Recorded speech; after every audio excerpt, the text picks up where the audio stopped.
বন্ধুরা, না ভরপেট বাঙালি থেকে নারকেলি নাড়ু বানাচ্ছি। গুড়টা একটুখানি চালিয়ে নিচ্ছি, তার মধ্যে আজকে একটুখানি বাদাম দিয়েছি। বাদাম নারকেলি নাড়ুর মধ্যে বাদাম দিলে খেতে ভালো লাগে। এই যে নারকেলটা দিয়ে দিলাম।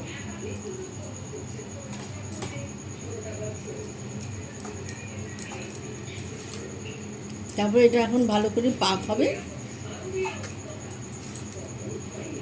একটুখানি চিমটি নুন দিয়ে দিলাম।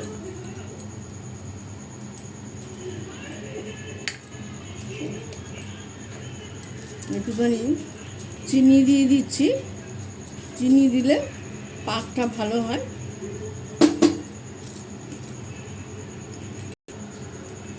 আমার বড় যা বলতেন, একটুখানি গুড়ের সাথে একটু চিনি মিশিয়ে দিলে তাহলে গুড়ের পাকটা ভালো হয়।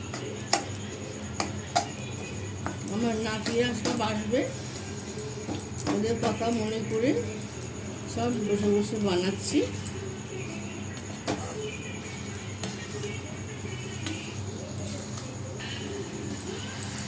এই নাড়ুটা, এই দুধটা গলে গলে ভালো পাক হবে, তারপরে নাড়ু বানাবো।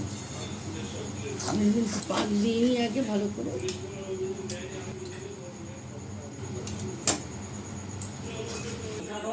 বাঙালি থেকে বন্ধুরা আমার নাড়ু বানানো কমপ্লিট। খুব ভালো পাক হয়েছে। দেখুন, আপনারাও এরকম করে বাড়িতে বানাবেন। দোকানে তো কিনতে পাওয়া যায়, এখন সবই কিনতে পাওয়া যায়। নাড়ু থেকে পাটিসাপটা থেকে আরম্ভ করে সব কিছু কিনতে পাওয়া যায়, কিন্তু বাড়িতে বানানোর একটা আলাদা আনন্দ। এইভাবে বানাবেন, লাইক শেয়ার কমেন্ট করবেন।